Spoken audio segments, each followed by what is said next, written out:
okay, we're feeling good, we're feeling good, we're feeling good, but I don't know what to do now that I'm feeling good. I don't know what that feeling's like. That's an uncomfortable feeling for me now.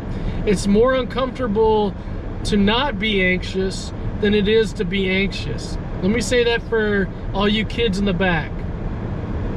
It's more uncomfortable for me to not be anxious than to be anxious. Like being anxious or being depressed is familiar to me, right? It's familiar. It's familiar. I know what it's like. I know what it feels like. And it's easier for me to be because I've been that way for so long, right? This struggle got purpose and we grow. So whatever road we have to take next, all I need to know is that we'll roll with the punches.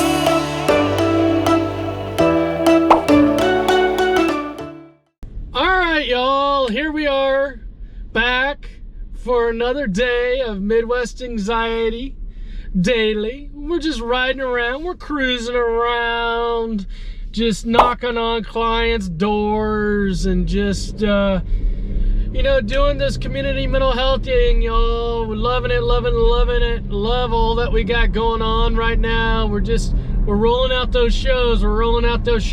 And I'm trying to get faster at spitting out the shows, you know. The hopper, sometimes the hopper clogs up with different shows and it takes me a little while to get them edited, but I'm spitting out the shows as fast as I can. Boom, boom, boom, boom. We're on this. Y'all, this week we got a new show starting, Friday Conversations. Oh, I'm excited about this show. But anyway, we just continue to do this mental health thing the way that we do mental health, y'all. We do it a little differently. We do it the MWA thing. We do it our way. Our way is not the only way, but we only know how to do it our way, y'all. We only know how to do it our way.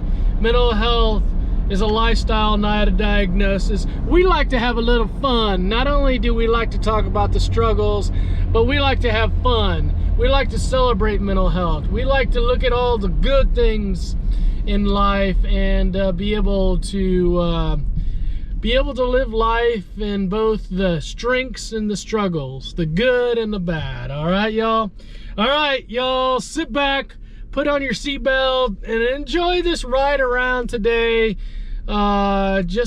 Just doing mental health, y'all. Let's go. Okay, it's time for what's been coming up in client sessions.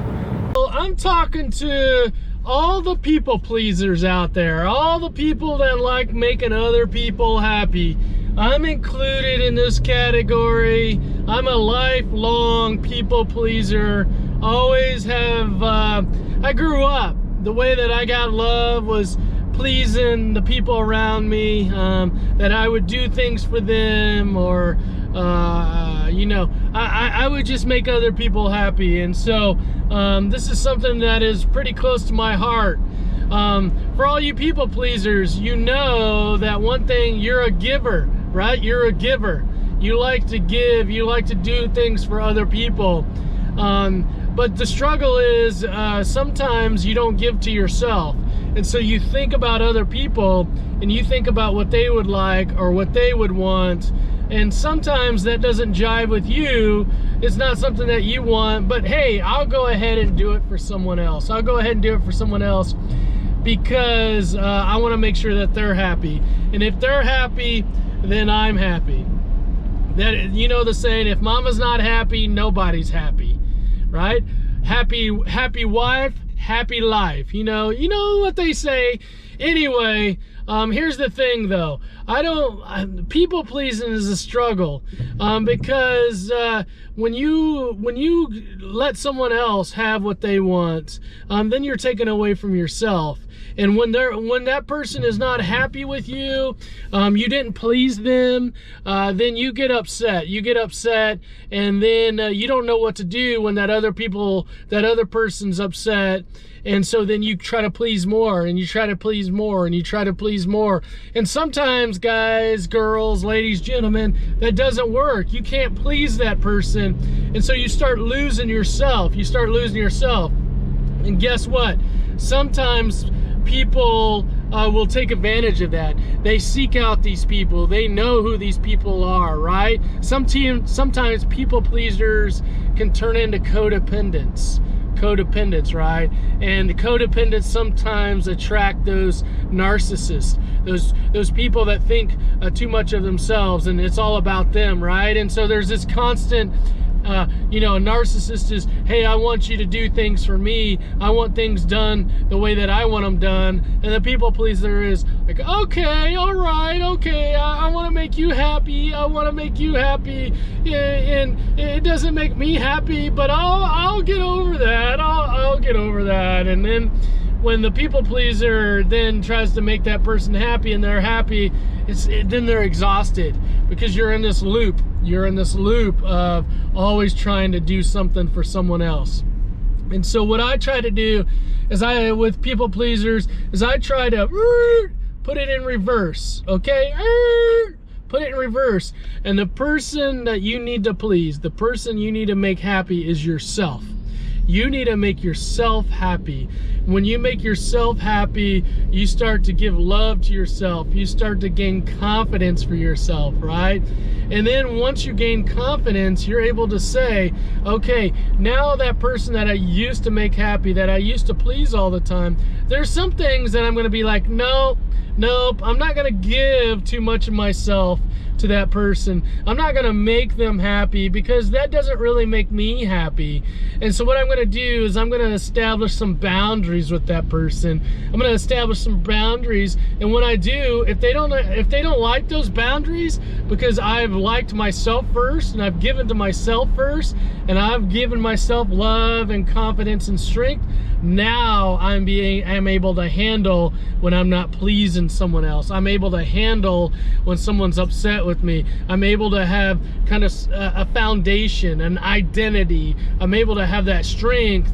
And then what happens is when you have that strength, that person that you tried to make happy before, now they're not happy, and they're like, hey, why aren't you making me happy anymore, right? Why aren't you doing what I want? They start to learn that, hey, that you're not going to play that game anymore. You're not going to play that game where you're always trying to make them happy all the time, right? And what happens is the dynamics start to shift. The dynamics start to shift because you made yourself happy first. You went inside yourself instead of going inside other people. But what that takes is that takes you getting strong. You can't do this if you're not strong. You got to get strong. There's no joking, kidding around with this. You got to get strong, and you got to be like, hey, when they're unhappy, I'll be able to handle it. I'm going to let them be unhappy. I'm going to let people not like me. I'm going to give permission for people not to like me, okay? And when people don't like me, those people aren't for me. Those aren't my people, right? And so when that happens, you kind of pull back in yourself. You continue to make yourself stronger. You continue to love on yourself. And you just emotionally are more balanced. You're not giving too much of yourself all the time. You're not in that toxic cycle, right? That toxic cycle of trying to please and pleasing so much that you get exhausted, and then having to please more, and then they're not happy with you, and so then you got to figure out how to please more, please more, please more, please more, please more, please more, please more. And then you get so exhausted and you're like, I can't give anymore. And that's the time that you say, okay, all right, this is time for me. This is time for me. All right, y'all, please yourself first. Think about what's good for you. Spend time really getting yourself strong. All right, let's go. Let's go. You can handle this. You can handle it. You can handle if people are upset with you. You can handle it if people don't like you anymore. You can handle it because the only person that really needs to like you is you. You're the only person that needs to like you. You're the only person that needs to accept you. All right? All right.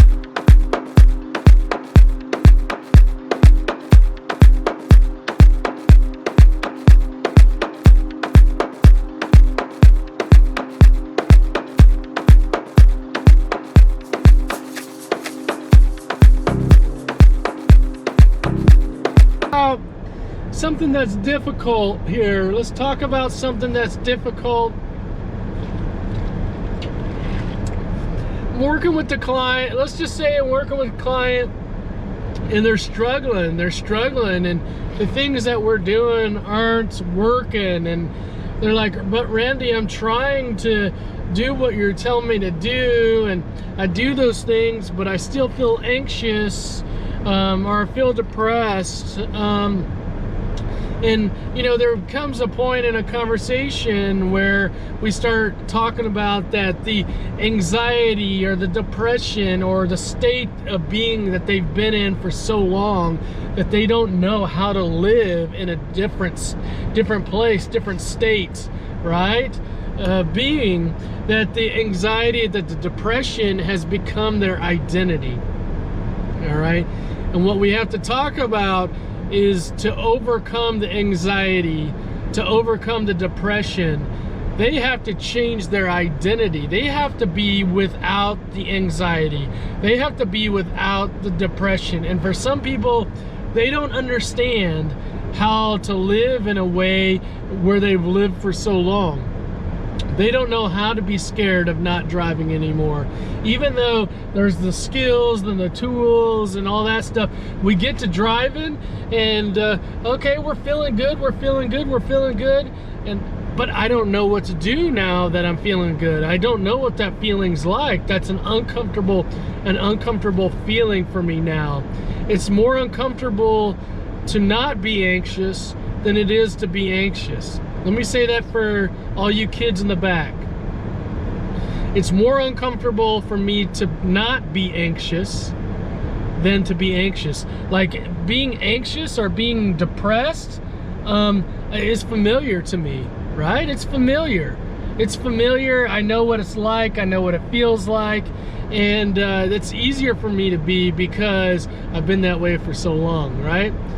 So for clients, they struggle sometimes adapting and changing. If they want to change where they're no longer afraid of driving or no longer afraid of, you know, vomiting, that they have to change their state of being, and they have to accept that new state, whatever it is. And that takes time. That takes time to be able to change their state of being, just to be like, okay, I don't feel anxious right now. Okay, I don't feel depressed right now. That's okay. Like, I will have to create a new life. I will have to create a new way of being because I've always been anxious, or I've been anxious for so long. I don't know how just to be without being anxious. It's uncomfortable. It's uncertain. It's unfamiliar. All right, y'all?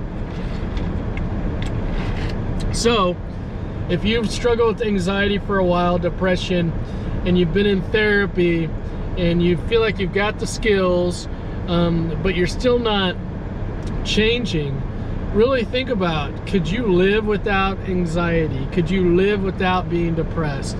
I know a lot of us would say, yes, I could totally do it. I could totally do it. But you get into that place where now you no longer feel anxious, or you no longer feel depressed, and you're like, now what do I do? Now what I do? It's kind of like me, like being retired. I'd be like, okay, what now? What? Like, what am I gonna go shovel the driveway? No, I don't enjoy that. What am I gonna do? I mean, I love doing this. Like, if I just had to give this up, like, what would I do next? I'd be like, I'd be driving around in the car or listening to music, just going like this, I guess, right? Anyway, y'all, I know it's really tough when you've been anxious or depressed for a while.